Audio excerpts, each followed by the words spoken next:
Students हम discuss करेंगे important news के बारे में और उससे रिलेटेड जो इन्फॉर्मेशन है हमारे यूपीएससी के एग्जाम के पर्सपेक्टिव से इम्पोर्टेंट उसको हम यहाँ पर डिस्कस करेंगे। First news is regarding the enforcement directorate के बारे में है। स्टूडेंट्स ईडी का एक टीम है वो विजिट के लिए गया था झारखंड के जो सीएम है उनके रेजिडेंस के ऊपर में। बेसिकली ईडी की टीम के द्वारा उनको क्वेश्चन किया जाना था एक लैंड फ्रॉड केस के रिगार्डिंग में। तो आप देखिए कि झारखंड के जो सीएम है प्रेजेंट समय में अनट्रेसेबल सिचुएशन के अंदर है, उनका जो एग्जैक्ट लोकेशन है वो नहीं पता है।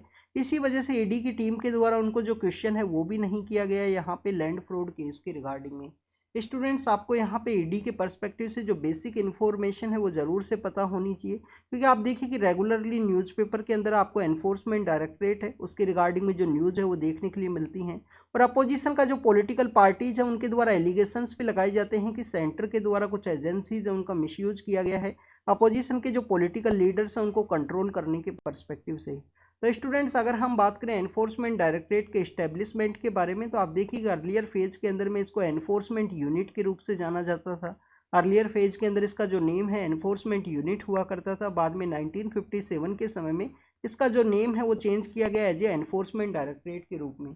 एक मल्टी डिसिप्लिनरी ऑर्गेनाइजेशन आपको देखने के लिए मिलता है जिसका मैंडेट है यहाँ पे इन्वेस्टिगेशन को कैरी आउट करना है मनी लॉन्ड्रिंग के रिगार्डिंग में। फॉरेन एक्सचेंज के पर्सपेक्टिव से जो इन्वेस्टिगेशन है उसको कैरी आउट करना है एनफोर्समेंट डायरेक्टरेट के द्वारा। Money laundering and foreign exchange के पर्सपेक्टिव से जो मैंडेट है उसको दिया गया है। अगर हम बात करें स्टूडेंट्स यहाँ पे लॉज के बारे में कि कौन से ऐसे कानून है जिसके अंडर में एनफोर्समेंट डायरेक्टरेट है वो वर्क किया करता है, तो आप देखिए कि 2002 के समय का आपको मनी लॉन्ड्रिंग का जो कानून है मनी लॉन्ड्रिंग के रिगार्डिंग में जो लॉ है वो आपको देखने के लिए मिलता है जिसको कि हम prevention of money laundering act के रूप से जानते हैं। तो उसके अंडर में यहाँ पे एनफोर्समेंट डायरेक्टरेट के द्वारा जो इन्वेस्टिगेशन है उसको कैरी आउट किया जाता है। इसके अलावा आपको फॉरेन एक्सचेंज मैनेजमेंट एक्ट देखने के लिए मिलता है। फॉरेन एक्सचेंज मैनेजमेंट एक्ट है 1999 के समय का, तो उसके अंडर भी आपको इन्वेस्टिगेशन का जो पावर है वो देखने के लिए मिलेगा। फ्यूजिटिव इकोनॉमिक ऑफेंडर एक्ट है जो 2018 के समय इस्टेब्लिशमेंट में आया था, क्योंकि इंडिया के अंदर में काफ़ी सारे लोग हैं जो इकोनॉमिक ऑफेंस करके इंडिया से बाहर जाना स्टार्ट कर दिए थे, तो उनको कंट्रोल करने के पर्सपेक्टिव से फ्यूजिटिव इकोनॉमिक ऑफेंडर का जो इन्वेस्टिगेशन का जो पावर है वो भी यहाँ पे एनफोर्समेंट डायरेक्टरेट को ही दिया गया है। इसके अलावा स्टूडेंट्स जो यहाँ पे स्मगलिंग का जो एक्टिविटीज़ है उनको कंट्रोल करने के पर्सपेक्टिव से और भी कानून है 1974 के समय का।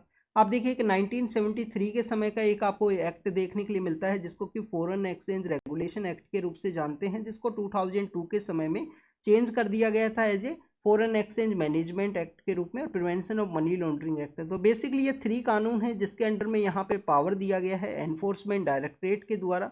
स्टूडेंट्स आपको यहाँ पे बेसिक इन्फॉर्मेशन और पता होनी चाहिए आपके रिगार्डिंग में। एक होमवर्क भी है। होमवर्क ये है कि हमने एनफोर्समेंट डायरेक्टरेट के बारे में रीड किया कि एनफोर्समेंट यूनिट को ईडी के रूप से बना दिया गया था और आप देखिए कि मिनिस्ट्री ऑफ फाइनेंस के अंडर में इसको 1957 के समय इस्टेब्लिश किया गया। तो मिनिस्ट्री ऑफ फाइनेंस के समय इसको मिनिस्ट्री ऑफ फाइनेंस के अंडर में इसको इस्टेब्लिश किया गया है। बट आप देखिए कि मिनिस्ट्री ऑफ फाइनेंस के अंडर में काफ़ी सारे जो डिपार्टमेंट है वो आपको देखने के लिए मिलते हैं। डिपार्टमेंट ऑफ रिवेन्यू है, डिपार्टमेंट ऑफ एक्सपेंडिचर है और भी काफ़ी सारे डिपार्टमेंट है, 5-6 टोटल डिपार्टमेंट है।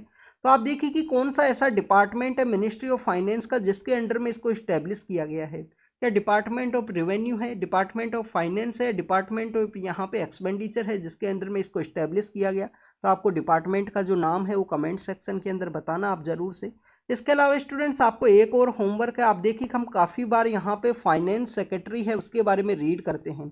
आप देखिए काफ़ी पावरफुल पोस्ट आपको देखने के लिए मिलती है फाइनेंस सेक्रेटरी का। अगर आप अर्लियर फेज के अंदर में यूपीएससी का एग्जाम अगर क्लियर करते हो तो आपके भी चांसेस है वो बनते हैं यहाँ पे फाइनेंस सेक्रेटरी है। हो सकता है कि आप अपना कैरियर का जो लास्ट टाइम है उसके अंदर में उस पोजीशन को सिक्योर करो।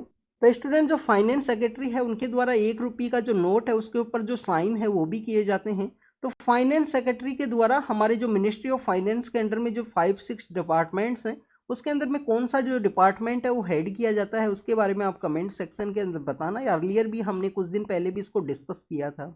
स्टूडेंट्स आपको यहाँ पे सीएम के रिगार्डिंग में जो क्वेश्चन किया गया है ईडी के द्वारा जो क्वेश्चन किए जाएंगे उनसे, तो आपको यहाँ पे एक और बेसिक इन्फॉर्मेशन पता होनी चाहिए। आप देखिए कि जो मेंबर ऑफ लेजिस्लेटिव असेंबली हैं कि काफ़ी सारे ऐसे स्टेट्स हैं जहाँ पे लेजिस्लेटिव काउंसिल है वो नहीं है, जैसे कि झारखंड के अंदर भी लेजिस्लेटिव काउंसिल नहीं है।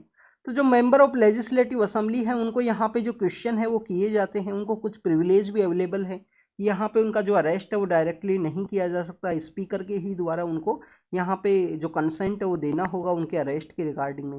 तो आप देखिए कि member of parliament, member of legislative assembly को बेसिकली कुछ प्रिविलेज हैं वो अवेलेबल हैं, उनके बारे में आपको पता होना चाहिए कि मेंबर ऑफ पार्लियामेंट को आर्टिकल 105 के अंडर में जो प्रिविलेज हैं वो दिए गए हैं। मेंबर ऑफ लेजिस्लेटिव असेंबली को आर्टिकल 194 के अंडर में कुछ प्रिविलेज हैं वो अनाउंस किए गए हैं, बेसिकली उनके रिगार्डिंग में जो इन्वेस्टिगेशन है वो कैरी आउट नहीं किया जा सकता। हाउस के अंदर इनको बोलने का जो कंप्लीट फ्रीडम है वो दिया गया है। आप देखिए कि बेसिकली जो आर्टिकल 14 है जो इक्वलिटी के बारे में डिस्कस करता है, तो इक्वलिटी का एक वायलेशन के रूप से या एक्सेप्शन के रूप से देखा जाता है। जिस तरीके से यहाँ पे कुछ प्रिविलेज है वो मेंबर ऑफ पार्लियामेंट या मेंबर ऑफ लेजिस्लेटिव असेंबलीज को दिए गए हैं। तो क्या यहाँ पे सीएम को अरेस्ट किया जा सकता है डायरेक्टली किसी भी सेंटर का जो एजेंसी है उसके द्वारा? तो आप देखिए स्टूडेंट्स यहाँ पे ओनली क्वेश्चन करने के लिए बुलाया गया था, या क्वेश्चन करने के लिए ही ईडी का जो टीम है वो विजिट के लिए गया था। अरेस्ट करने के लिए यहाँ पे स्पीकर का जो कंसेंट है वो भी रिक्वायरमेंट है, तो अरेस्ट नहीं किया गया था, ओनली क्वेश्चन के रिगार्डिंग में है। तो आपको आर्टिकल 194 एंड 105 के अंडर में जो प्रिविलेज है उसके बारे में आपको रीड करना है।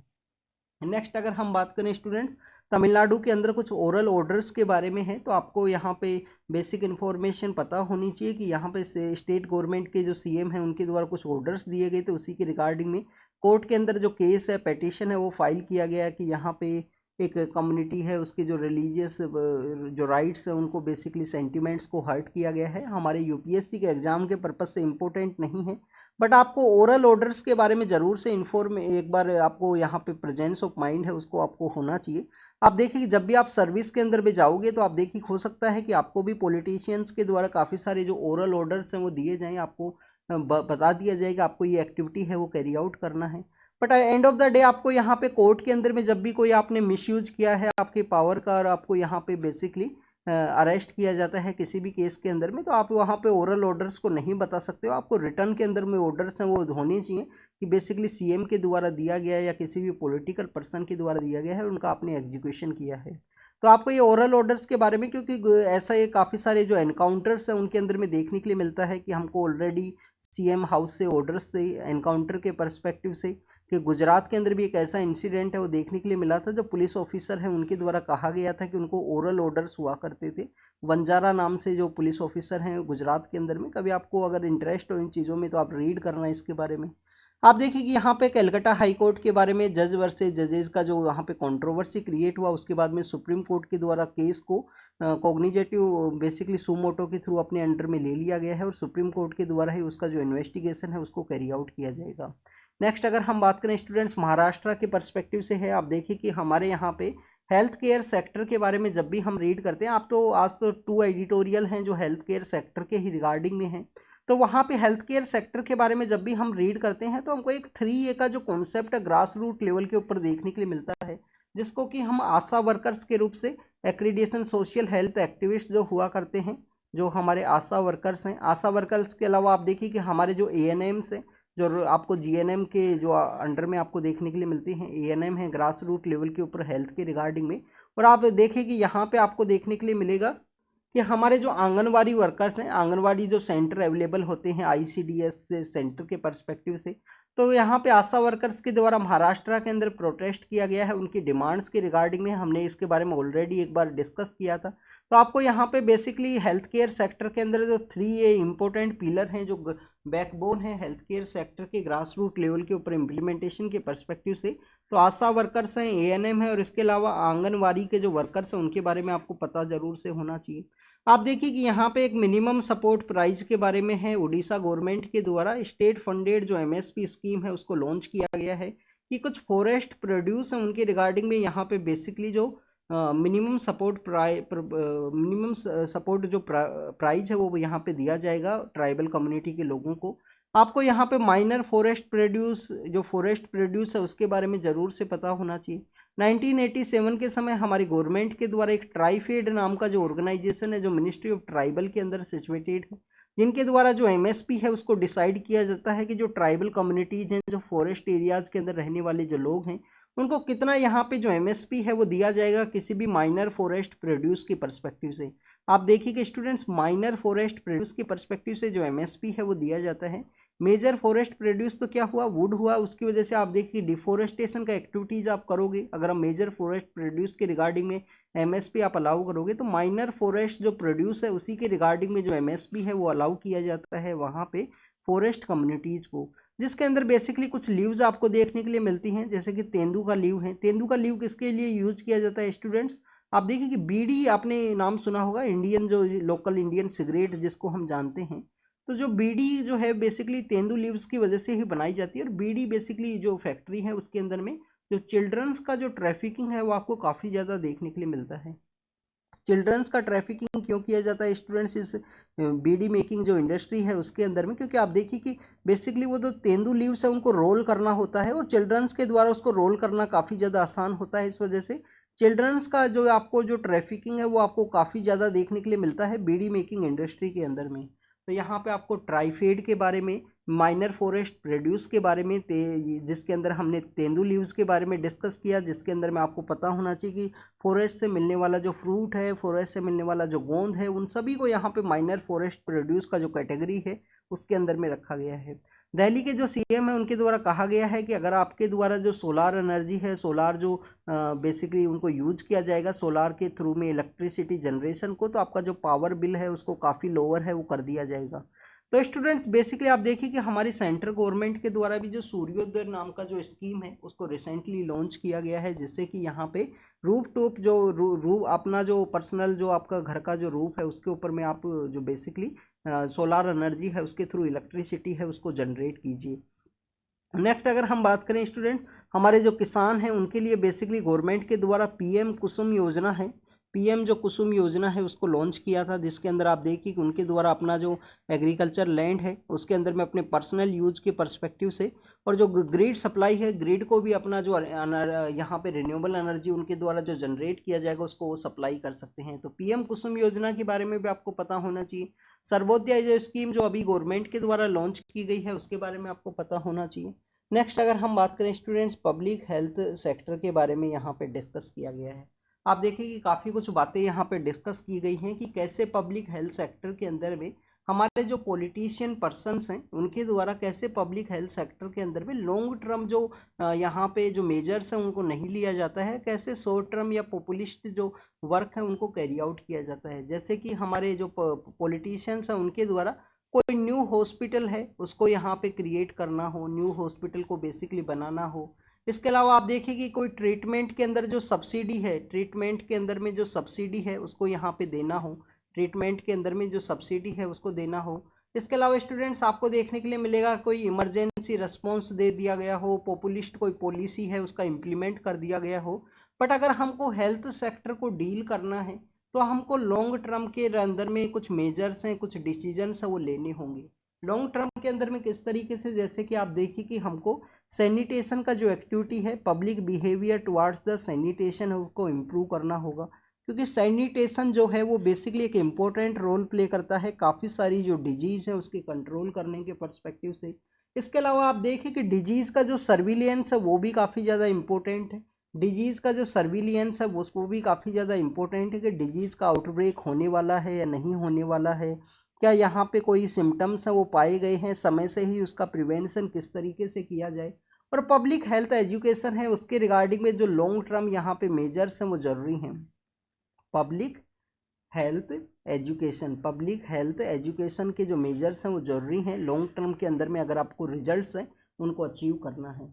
इसके रिगार्डिंग में स्टूडेंट्स आप देखिए कि जिसके थ्रू आप प्रिवेंट कर सकते हो, डिजीज़ का जो कंट्रोल है उसको रोक सकते हो। हमारे पॉलिटिशियंस के द्वारा क्या किया जाता है स्टूडेंट्स, कोई न्यू हॉस्पिटल का बिल्डिंग का इनॉग्रेशन कर दिया गया, उसका जो नींव है, फाउंडिंग स्टोन है वो रख दिया गया, आप देखिए उसको काफ़ी सारा जो बढ़ा चढ़ा के दिखाया जाएगा पॉलिटिशियंस के द्वारा। कोई गवर्नमेंट के अंदर जो गवर्नमेंट हॉस्पिटल्स हैं उसके ट्रीटमेंट के अंदर में जो सब्सिडी है वो प्रोवाइड कर दिया गया हो, या आप देखिए कि कोई इमरजेंसी रिस्पॉन्स है, डॉक्टर का हॉस्पिटल के अंदर एकदम से विजिट किया गया और बता दिया गया यहाँ पे हेल्थ सेक्टर है उसके अंदर में इम्प्रूवमेंट होगा। हेल्थ सेक्टर के अंदर अगर आपको लॉन्ग टर्म बेसिस पे इम्प्रूवमेंट करना है तो आपको जो साइंटिफिक टेम्पर है उसको डेवलप करना होगा, जो कि हमारा 51A के अंडर भी मेंशन है फंडामेंटल ड्यूटीज़ के अंडर में, कि साइंटिफिक टेम्पर को प्रमोट करना हमारी रिस्पॉन्सिबिलिटी है हमारे यहाँ पे कम्युनिटी के बिहेवियर के अंदर में। तो नेक्स्ट अगर हम बात करें स्टूडेंट्स, यहाँ पे एक एग्जाम्पल के बारे में बताया गया है कि सपोज कीजिए आप डेंगू के बारे में, डेंगू के जो आप केसेज हैं उसके बारे में रीड करते हो हर एक साल।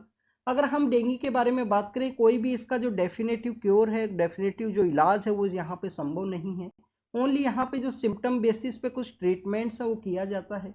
पॉलिटिशियंस के द्वारा क्या किया जाता है, डेंगू के जब केसेज है, डेंगू के जब केसेज देखने के लिए मिलते हैं तो आप देखिए कि इमीडिएट जो पॉलिटिकल अथॉरिटीज़ के द्वारा कुछ रिलीफ कैंप है उनको इस्टेब्लिश किया जाएगा, एकदम से कोई रिलीफ कैंप वो लगा दिया जाएगा। जो गवर्नमेंट्स पावर के अंदर है उनके द्वारा डॉक्टर्स को कुछ गाइडलाइंस इश्यू कर दिया जाएगा कि आपके द्वारा घर घर जाके सभी का चेकअप किया जाएगा, ऐसा एक टीम है उसको आप कॉन्स्टिट्यूट कीजिए। इसके अलावा स्टूडेंट्स याद देखिए कि यहाँ पे प्रायोरिटाइज बेसिस के ऊपर जो सस्टेनेबल प्रिवेंशन है उसके ऊपर में ध्यान नहीं दिया जाएगा। जैसे कि यहाँ पे अगर आपको लॉन्ग टर्म के अंदर में जो रिजल्ट्स हैं उनको अचीव करना है, चाहे डेंगू का जो केसेज है उन्हीं के रिगार्डिंग में, तो आप देखिए कि आपको वेक्टर जो कंट्रोल है उसको यहाँ पे करना है। इसके अलावा वैक्सीन का जो डेवलपमेंट है उसके ऊपर आपको ध्यान देना है। एक तो वेक्टर इसके जो डिजीज है उसका आउटब्रेक को रोकना है, आपको यहाँ पे वैक्सीन है उसको यहाँ पे डेवलप करना है इस डेंगू के केसेस के द्वारा, लॉन्ग टर्म बेसिस के अंदर अगर आपको इसको प्रिवेंट करना है या कंट्रोल करना है। तो इसके अंडर में यहाँ पे बेसिकली एग्जाम्पल बताया गया है कि जैसे हमारा जुडिशियल सेटअप है, जैसे हमारा सुप्रीम कोर्ट है, जैसे हमारा स्पेस प्रोग्राम्स है, वो कम्प्लीटली हमारा जो पब्लिक प्रोसेस है, कम्प्लीटली हमारा यहाँ पे जो पॉलिटिक्स का जो प्रोसेस है उससे उसका सेपरेशन है। और साइंटिफिक टेम्पर के बेसिस पे जो स्पेस प्रोग्राम है, जो हमारा जुडिशियल सेटअप है उसका आपको वर्किंग सिस्टम में वो देखने के लिए मिलता है। डाटा ड्राइव आपको जो पॉलिसी है वो देखने के लिए मिलेगी। आप देखिए कि जो एक्सपर्ट लोग हैं उनको ही वहाँ पे रिक्रूट किया जाता है। और आपको देखिए कि जो इलेक्शन साइकिल है उससे कम्प्लीटली सेपरेशन है यहाँ पे स्पेस प्रोग्राम का भी, यहाँ पे जो बेसिकली अगर हम बात करें जुडिशियल सेटअप का भी, तो उसी की वजह से वहाँ पे जो फ्रूटफुल रिजल्ट्स है उनका अचीवमेंट हुआ है, उसी के बारे में इनके द्वारा डिस्कस किया गया कि पब्लिक हेल्थ सेक्टर को भी यहाँ पे कम्प्लीटली जो पॉलिटिकल अथॉरिटीज़ हैं उनसे सेपरेट होना चाहिए। यहाँ पे डाटा ड्राइविंग जो कॉन्सेप्ट है उसके थ्रू जो पॉलिसी का एनालिसिस होना चाहिए, पॉलिसी का जो प्रोसेस है डाटा के परस्पेक्टिव से यहाँ पे किया जाए।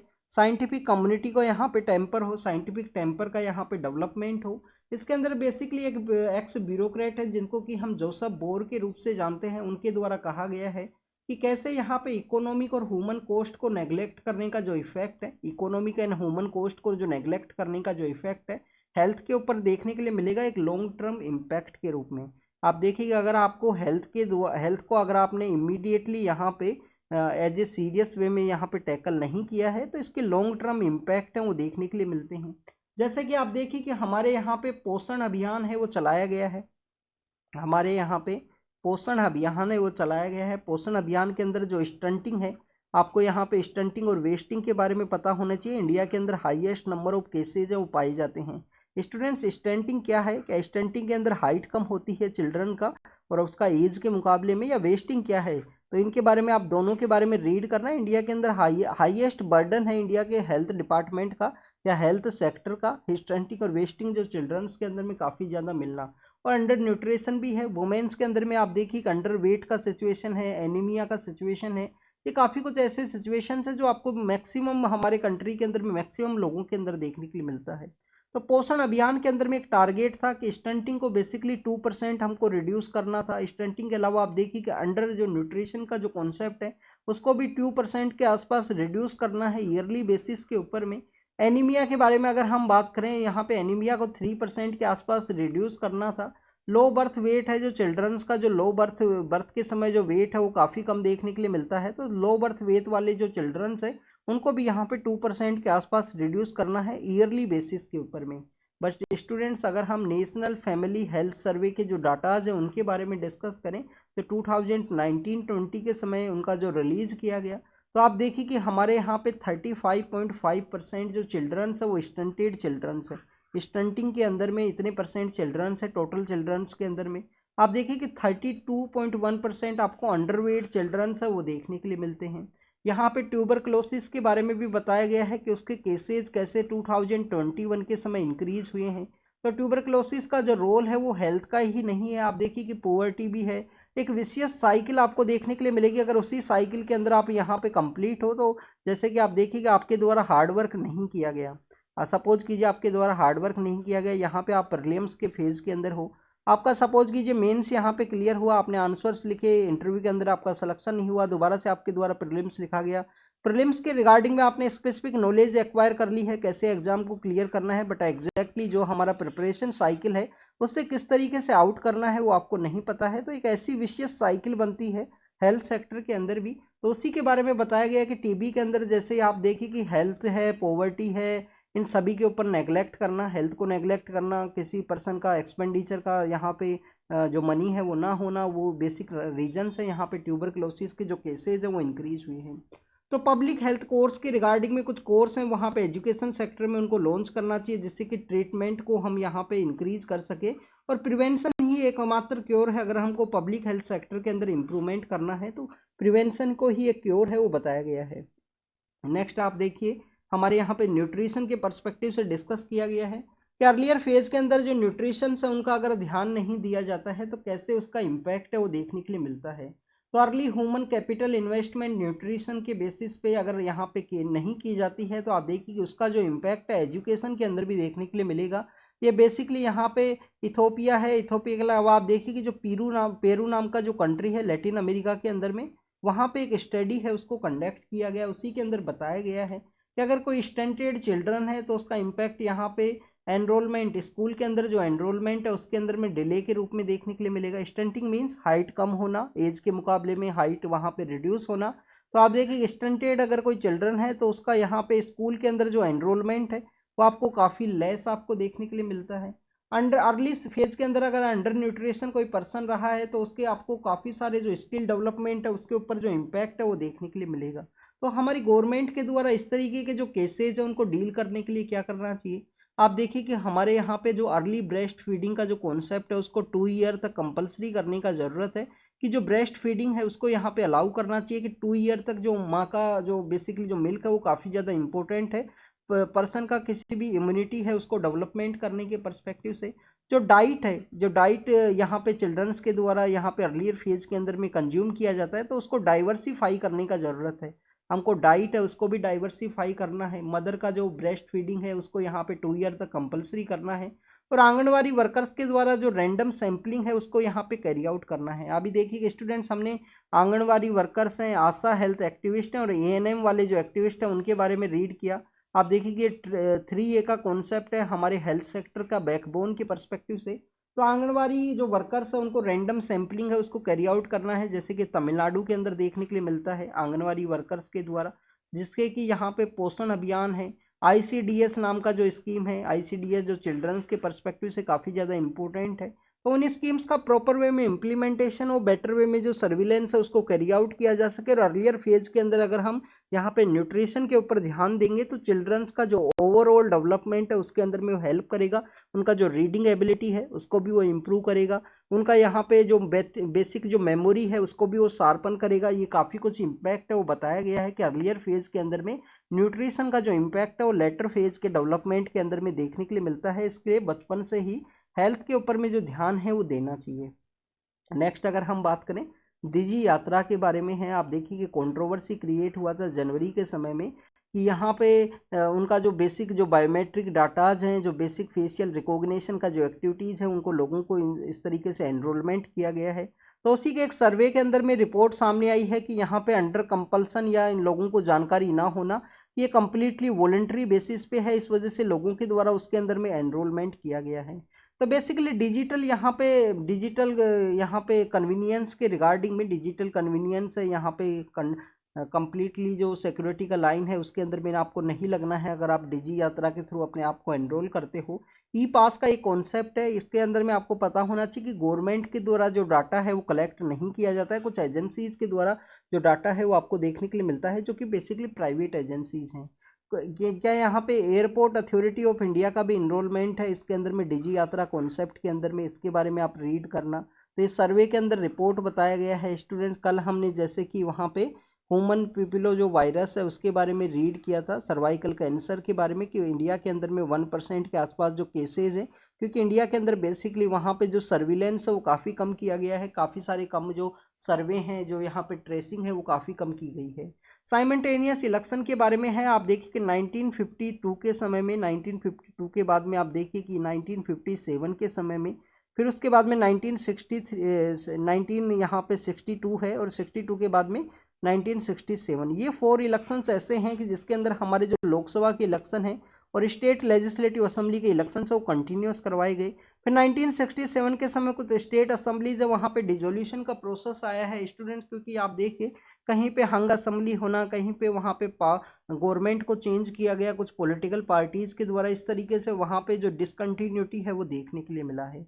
अब साइमल्टेनियस इलेक्शन के रिगार्डिंग में हमारे जो फॉर्मर प्रेसिडेंट है रामनाथ कोविंद, उनकी लीडरशिप के अंदर एक कमेटी है उसको बनाया गया था जिनके द्वारा साइमल्टेनियस इलेक्शन को एग्जामिन करना था। इसके बारे में आप देखिए हमने काफ़ी बार डिस्कस किया है कौन कौन से कानून है जिसके अंदर में हमको, कौन कौन से आर्टिकल है जिसके अंदर में हमको चेंज लेके आना है अगर आपको साइमल्टेनियस इलेक्शन का जो साइकिल है उसको अचीव करना है। तो उसी के कुछ प्रो एंड कॉन्स के बारे में यहाँ पे डिस्कस किया गया। प्रो बेसिकली यही है कि मॉडल कोड ऑफ कंडक्ट के थ्रू जो बेसिक यहाँ पे जो पैसा है वो खर्च होता है अलग अलग फेज के अंदर इलेक्शंस की रिगार्डिंग में, तो एक्सपेंडिचर आपको यहाँ पे रिड्यूस होगा इलेक्शंस का। नेक्स्ट आप देखिए कि पॉलिसी पैरालिसिस है वो नहीं देखने के लिए मिलेगा मॉडल कोड ऑफ कंडक्ट के परस्पेक्टिव से। आपको यहाँ पे जो इलेक्शंस है वो ब्रीडिंग ग्राउंड हुआ करते हैं कम्युनल वायलेंस का, कास्ट का, यहाँ पे जो टेंशंस हैं एक कास्ट का दूसरी कास्ट के ऊपर जो सुप्रीमेसी का जो कॉन्सेप्ट आपको देखने के लिए मिलता है सोसाइटी के अंदर में, तो आप देखिए कि उसके ब्रीडिंग ग्राउंड के रूप से देखा जाता है इलेक्शंस को। अगर वो यहाँ पे रेगुलरली कंडक्ट होंगे 5 ईयर्स के बेसिस पे तो काफ़ी कम ऐसे कन्फ्लिक्ट है वो देखने के लिए मिलेंगे। बट स्टूडेंट्स इसके कुछ कॉन्स भी हैं। एक तो फेडरल स्ट्रक्चर का जो लाइफ साइकिल है जो यहाँ पे लेजिस्लेटिव असेंबली है उसको चेंज करना है। नेक्स्ट आप देखिए कि यहाँ पे हमारे यहाँ पे जो इलेक्शन को स्मूथ वे में कंडक्ट कराने के रिगार्डिंग में इतना जो स्टाफ है वो अवेलेबल नहीं है, पैरामिलिट्री फोर्सेज अवेलेबल नहीं है इतना जितना यहाँ पे इलेक्शन को एक साथ कंडक्ट कराने के रिगार्डिंग में। और नेक्स्ट आप देखिए कि यहाँ पे आपको जानकारी होनी चाहिए कि इस तरीके से जो रीजनल पार्टीज के जो आइडियाज़ है वो बेसिकली वहाँ पे नेशनलिस्ट जो पार्टीज है उनको मेजर जो बूस्ट है उसका भी एक कंसर्न है वो देखा जाता है साइमल्टेनियस इलेक्शन की रिगार्डिंग में। आपको होमवर्क भी दिया है टेलीग्राम चैनल के ऊपर में, तो आप उस होमवर्क को कंप्लीट करना। बेसिकली एक आंसर को लिखने के लिए स्टूडेंट्स आपको 15 मिनट भी मैक्सिमम टाइम नहीं लेना चाहिए, वैसे तो 7 मिनट से 8 मिनट का टाइम ही होना चाहिए, बट आप देखिए हो सकता है आपने आंसर राइटिंग ना की हो तो 10 मिनट के अंदर उस आंसर को लिखिए। 10 मिनट आप देखिए कि एक दिन के अंदर आप 10 मिनट तो डिवोट कर ही सकते हो किसी भी आंसर राइटिंग का एक्टिविटी के रिगार्डिंग में। इतना भी ये प्रीलिम्स का एग्ज़ाम इतना अभी क्लोज भी नहीं है कि आप कंप्लीटली ही प्रीलिम्स के लिए तैयारी करो, डेली 1 या 2 पेज तो ज़रूर से लिखा कीजिए। नेक्स्ट आप देखिए कि इलेक्ट्रिकल व्हीकल्स के बारे में है। 2023 के समय इलेक्ट्रिकल व्हीकल्स का जो सेल है वो इंक्रीज हुआ है, काफ़ी ज़्यादा इंक्रीज हुआ, उसके बारे में बताया गया है 50% के आसपास इंक्रीज हुआ है। पर अगर हम टोटल बारे में बात करें कि जो रजिस्टर व्हीकल्स हैं, जो टोटल जो रजिस्टर व्हीकल्स हैं उनके परस्पेक्टिव से डिस्कस करें तो ओनली 6% है जो हमारे इलेक्ट्रिकल व्हीकल्स है वो कॉन्स्टिट्यूट करते हैं। आप देखिए एक फेम स्कीम है उसके बारे में भी हम रीड करते हैं, फास्टर अडोप्शन ऑफ मॉलिकुलर हमारे जो व्हीकल्स हैं उनके बारे में देखिए मिनिस्ट्री ऑफ हैवी के अंडर में आपको ये देखने के लिए मिलेगी। मिनिस्ट्री ऑफ हैवी इंडस्ट्री है उसके अंडर में ये स्कीम आपको देखने के लिए मिलती है, फेम स्कीम, जो इलेक्ट्रिकल व्हीकल्स के अडोप्शन प्रोसेस के बारे में है। इलेक्ट्रिकल व्हीकल्स के अंदर में सबसे ज़्यादा जो कॉस्ट आपको इन्वेस्ट करता है कोई भी एक पर्सन, तो 40% के आसपास जो कॉस्ट है वो यहाँ पे उसका बैटरी का ही आपको देखने के लिए मिलता है। और बैटरी कौन सा यूज किया जाता है, लिथियम आयन बैटरी है, उसको प्रेजेंट समय में यूज किया जाता है, जिसके अंदर एक एनोड होता है एक कैथोड हुआ करता है, और यहाँ पे लिक्विड जो इलेक्ट्रोलाइट है उसके थ्रू सेपरेशन आपको देखने के लिए मिलता है एनोड एंड कैथोड का। तो आप देखिए कि यहाँ पे इलेक्ट्रिकल व्हीकल्स के अंदर में प्रेजेंट समय में जो अडोप्शन करना है स्पीडी यहाँ पे बैटरी का जो टेक्नोलॉजी है वो होना चाहिए। जैसे कि फ्यूल बेस बेसिकली हमारे जो व्हीकल्स हैं उनके अंदर में आप देखिए फ्यूल बेस्ड जो व्हीकल्स हैं उनके अंदर में आप 1 मिनट के अंदर में अपना जो पेट्रोल है उसको फिल कर सकते हो। इसका यहाँ पे क्विक जो चार्जिंग जो कॉन्सेप्ट है उसके रिगार्डिंग में कुछ चेंज है वो करना चाहिए। उसी के बारे में डिस्कस किया गया है कि सॉलिड यहाँ पे बेसिकली जो बैटरी का जो कॉन्सेप्ट है उसको इम्प्लीमेंट करने का ज़रूरत है। लिथियम के भी कुछ ड्रॉबैक्स हैं, जैसे लिथियम के ड्रॉबैक आपको देखने के लिए मिलते हैं, इसका एक्सट्रैक्शन जो काफ़ी लिमिटेड है, हाई टेक्नोलॉजी रिक्वायरमेंट है, कुछ ही कंट्रीज़ के पास में वो पावर है उसका, वहाँ पे जो प्रेजेंस है ब्लॉक हैं वो अवेलेबल हैं। इसके अलावा स्टूडेंट्स हाई प्रोपोंसिटी है जो इसके इलेक्ट्रॉन्स का गिव अप करने की रिगार्डिंग में है, स्मॉल साइज के अंदर में अवेलेबल है। और इसके अलावा लाइटेड सॉलिड एलिमेंट है वो देखने के लिए मिलता है, जिस वजह से लिथियम को बेसिकली एज ए एलिमेंट के रूप में यूज किया गया लिथियम आयन बैटरी के परस्पेक्टिव से। तो टेक्नोलॉजी का अडोप्शन के बारे में, इंप्रूवमेंट के बारे में बात किया गया है कि यहाँ पे इलेक्ट्रिकल व्हीकल्स को अगर हमको इम्प्रूव करना है, उनका अडोप्शन को इंक्रीज करवाना है, तो कैसे हम फॉसिल फ्यूल बेस्ड जो व्हीकल्स है उनके रिगार्डिंग में कंपेयर कर सकते हैं। क्विक चार्जिंग कॉन्सेप्ट क्विक होना चाहिए, प्रॉपर वे में इसका इंफ्रास्ट्रक्चर होना चाहिए। आप देखिए हाईवेज के ऊपर जगह जगह जो चार्जिंग पॉइंट है वो होने चाहिए इलेक्ट्रिकल व्हीकल्स के रिगार्डिंग में। तो this is all the information related to the electrical vehicles के बारे में है। यहाँ पे टेक्नोलॉजी के चेंज के बारे में डिस्कस किया गया है कि नेक्स्ट कौन सा यहाँ पे जो बेसिक की किस तरीके से बैटरी का जो डिजाइन है उसको चेंज करने का जरूरत है। नेक्स्ट अगर हम बात करें स्टूडेंट्स, आप देखिए कि इलेक्ट्रिकल व्हीकल्स को अगर हम यहाँ पे अडोप्शन को इंक्रीज करेंगे तो 2030 का जो समय है 2030 तक यहाँ पे $100 मिलियन के आसपास इंडिया के अंदर इसका मार्केट होगा। और बेटर वे में अगर अडोप्ट किया गया तो ये भी यहाँ पे इम्प्रूव हो सकता है 2030 तक। राज्यसभा की कुछ सीट्स हैं जिसके लिए इलेक्शन वो अनाउंस हुए हैं, तो आपको लोकसभा और राज्यसभा के बीच में एक डिफरेंस है वो पता होना चाहिए। आप देखिए राज्यसभा एक परमानेंट हाउस है, रेगुलर हाउस आपको देखने के लिए मिलता है। कुछ मेंबर्स इसके हर एक सेकेंड ईयर के अंदर में यहाँ पे रिटायर होते हैं। तो एक परमानेंट हाउस है, इसका जो इलेक्शंस आपको रेगुलर बेसिस पे आपको देखने के लिए मिलेंगे इलेक्शंस। इसका जो इलेक्शंस है एक साथ कंडक्ट नहीं करवाए जाते हैं लोकसभा की तरह। लोकसभा एक डिजोल होता है, राज्यसभा एक परमानेंट हाउस है स्टूडेंट। इसके अलावा स्टूडेंट्स अगर हम बात करें गल्फ ऑफ आदेन के अंदर में है, आप देखिए ईरानियन बेस एक शिप है जिसको कि INS सुमात्रा के द्वारा वहाँ पे डिप्लॉय किया गया, वहाँ पे जो भी हाईजैकिंग का सिचुएशन के अंदर में उसको रेस्क्यू करने के पर्सपेक्टिव से। नेक्स्ट अगर हम बात करें स्टूडेंट्स, एक लिटिगेशन है जिसके अंदर सुप्रीम कोर्ट के द्वारा जजमेंट को डिलीवर किया गया है कि किसी भी क्रिमिनल पर्सन का जो नेम है, जब आप रिपोर्ट्स को रीड करोगे या केस को रीड करोगे स्टूडेंट, तो आप देखिए उसके अंदर में जैसे सपोज कीजिए कोई पर्सन है, पर्सन का नाम है निखिल, पर्सन का नाम है निखिल। तो निखिल सपोज कीजिए उसका कुछ सरनेम है, निखिल एक्स कुछ सरनेम है। तो उसका जब यहाँ पे डिस्क्रिप्शन होगा किसी भी केस के अंदर में, इवन पुलिस केसेज के अंदर भी आप रीड करोगे तो उसका जो कास्ट है उसको मेंशन किया जाता है कि ये कास्ट है, निखिल नाम का पर्सन है, उसका जो कास्ट है वो ये एक्स कास्ट से बिलोंग करता है। अगर उसका रिलीजन है तो रिलीजन भी मेंशन किया जाता है। तो सुप्रीम कोर्ट के द्वारा कहा गया है कि किसी भी पर्सन का रिलीजन मेंशन करने का जो एक्टिविटी है लिटिगेशंस के अंदर में, कास्ट मेंशन करने का जो एक्टिविटी है लिटिगेशंस के अंदर में, इसको अब प्रेजेंट समय में स्टॉप करना चाहिए। सुप्रीम कोर्ट के द्वारा एक केस के अंदर ये जजमेंट है वो दिया गया। नेक्स्ट अगर हम बात करें स्टूडेंट्स, यहाँ पे PM सर के द्वारा इंटरेक्शन किया गया है स्टूडेंट्स के साथ में कि आप बेसिकली अपने आप के ऊपर जो प्रेशर है उसको फेस ना कीजिए, कंटिन्यूस हार्ड वर्क कीजिए और अपने एग्जाम का जो रिजल्ट्स है उसको ज़्यादा ध्यान में नहीं रखिए। सोसाइटल कोई प्रेशर नहीं है, आप अपना जो इम्प्रूवमेंट है सेल्फ इम्प्रूवमेंट मीन्स खुद को जानिए, आप अपने आप को अच्छे से पहचानिए। यही UPSC का साइकिल है, आपको खुद को ही जानना है, आपका कौन सा सब्जेक्ट वीक है, कौन सा यहाँ पे स्ट्रॉन्ग है, उन सब के ऊपर आपको ध्यान देना है। भूटान के अंदर इलेक्शंस हुए थे, इलेक्शंस के बाद में नया पावर है, जो वो नया जो लोग हैं वो पावर के अंदर में आए हैं। तो उसी के रिगार्डिंग में हमारे जो फॉरेन सेक्रेटरी हैं भूटान के लिए विजिट के लिए गए हैं, वहाँ पे जो ओथ का जो प्रोसेस होने वाला है उसी के अंदर पार्टिसिपेट करने के रिगार्डिंग। भूटान के द्वारा एक नया सिटी है, एक न्यू सिटी है, उसको यहाँ पे बेसिकली अनाउंस किया गया था इलेक्शन के दौरान ही। एक न्यू सिटी है उनके द्वारा डेवलप किया जाएगा जिसके अंदर एमिशन है वो काफ़ी कम रहेगा, जीरो एमिशन देखने के लिए मिलेगा। तो उस सिटी का उस प्रोजेक्ट का क्या नाम है उसके बारे में एक बार आप जरूर से कमेंट सेक्शन के अंदर बताना, होमवर्क है आपका कि जो भूटान के द्वारा कौन सा जो सिटी है जिसको अनाउंस किया गया था। भूटान के आप देखिए कि हम जब भूटान के बारे में रीड करते हैं तो इंडिया के अंदर एक मानस नाम का नेशनल पार्क आपको देखने के लिए मिलता है, जो कहाँ पे सिचुएटेड है, आसाम के अंदर में मानस नेशनल पार्क। ऐसा ही एक मानस का ही नाम का एक नेशनल पार्क उधर भी सिचुएटेड है भूटान के अंदर में, जिसको कि रॉयल मानस के रूप से जाना जाता है और वन हॉर्न राइनो की वजह से काफ़ी ज़्यादा फेमस है मानस और रॉयल मानस का जो नेशनल पार्क है वो। Next is about the beating retreat के बारे में है। आप देखिए कि हमारा जो नॉर्थ ब्लॉक साउथ ब्लॉक का जो एरिया है, विजय पथ का जो एरिया है, वहाँ पे कर्तव्य पथ विजय पथ के एरिया के अंदर बीटिंग रिट्रीट है उसको किया जाता है और हमारा जो रिपब्लिक डे सेलिब्रेशन है उसी के साथ में यहाँ पे एंड होता है। स्टूडेंट्स आपको यहाँ पे कुछ अलग और फेस्टिवल्स के बारे में पता होना चाहिए। आप देखिए कि 23 जनवरी का जो दिन है उसको पराक्रम दिवस के रूप में सेलिब्रेट किया जाता है। एक रेड फोर्ट के ऊपर में एक भारत पर्व है वो भी देखने के लिए मिलता है, कल्चरल इवेंट है, हर एक साल जनवरी के करंट अफेयर्स के समय में इसको रीड करते हैं। भारत पर्व के बारे में जो जनवरी के समय आपको देखने के लिए मिलेगा इस रिपब्लिक डे सेलिब्रेशन के बारे में ही। और अगर हम आज के बारे में डिस्कस करें तो आप देखिए कि 30 जनवरी है, तो 30 जनवरी के अंदर हमारे जो मोहनदास करमचंद गांधी हैं, MK गांधी हैं, उनका असेसिनेट कर दिया गया था उनको। तो बेसिकली शहीदी दिवस के रूप से भी इसको सेलिब्रेट किया जाता है अलग अलग समय के अंदर में। नेक्स्ट अगर हम बात करें स्टूडेंट्स वर्ल्ड, यहाँ पे आप देखिए कि चाइल्ड मैरिज के बारे में है, सॉरी चाइल्ड मैरिज के बारे में नहीं, जो फीमेल है जो गर्ल्स है उनका जो मैरिज एज है उसको इंक्रीज करने के बारे में गवर्नमेंट के द्वारा एक जया जेटली कमेटी है, गवर्नमेंट के द्वारा एक जया जेटली कमेटी है उसको फॉर्म किया गया था, उसके द्वारा सजेस्ट किया गया था कि जो गर्ल्स का जो एज है मैरिज का उसको भी 21 करने का ज़रूरत है, जो प्रेजेंट समय में बॉयज़ का एज है 21। तो उसी के रिगार्डिंग में यहाँ पे मेंशन किया गया था। आप देखिए कि इसका इम्प्लीमेंटेशन नहीं हो चुका है, उसी के बारे में बताया गया है कि उसको इम्प्लीमेंट किया जाएगा गवर्नमेंट के द्वारा डिस्कशन के बाद में।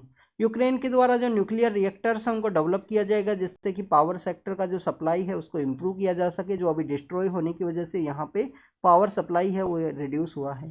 यूक्रेन का कुछ एरियाज़ के बारे में भी पता होना चाहिए। 2023 के प्रीलिम्स के अंदर में काफ़ी कुछ एरियाज़ है वो पूछे गए हैं यूक्रेन के रिगार्डिंग में, तो आपको जो एरियाज़ न्यूज़ के अंदर रहते हैं उनके बारे में आप ज़रूर से रीड करना स्टूडेंट्स।